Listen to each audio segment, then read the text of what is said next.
এটি আমাদের দেশ ভারতের সবথেকে সুন্দরতম রাস্তার মধ্যে একটি, যাকে বলা হয় রোড টু হেভেন অর্থাৎ স্বর্গের রাস্তা।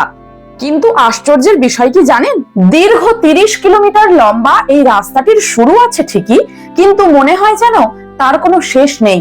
এখানে চলতে চলতে আপনার মনে হবে রাস্তাটা হয়তো আকাশে গিয়ে মিশেছে, এর কোনো অন্ত নেই। তাই হয়তো এই রাস্তাটির নাম হয়েছে স্বর্গের রাস্তা। এটি গুজরাটের কচ্ছ জেলার ঘাদুলি থেকে সাঁওতালপুর পর্যন্ত বিস্তৃত। সাদা লবণের মরুভূমির মধ্যে দিয়ে এই অসাধারণ রাস্তাটি পর্যটকদের জন্য একটি অনন্য ড্রাইভিং অভিজ্ঞতা এবং অপূর্ব প্রাকৃতিক দৃশ্য উপহার দেয়। দুই পাশে ঝিকিমিকি লবণ এবং দূর দিগন্তে বিস্তৃত আকাশ, বিশেষ করে সূর্যাস্ত এবং সূর্যোদয়ের সময় অপূর্ব দৃশ্য দেখা যায়।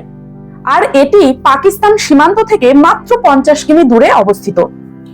আপনিও কি ট্যুর প্ল্যানিং করছেন? তাহলে আমি বলবো এই জায়গাটিকে ইনক্লুড করতে পারেন।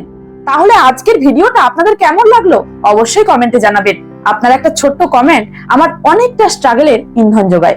এইরকম আরো ইনফরমেটিভ ভিডিও পেতে আমার চ্যানেলটিকে অবশ্যই সাবস্ক্রাইব করে রাখুন। ধন্যবাদ।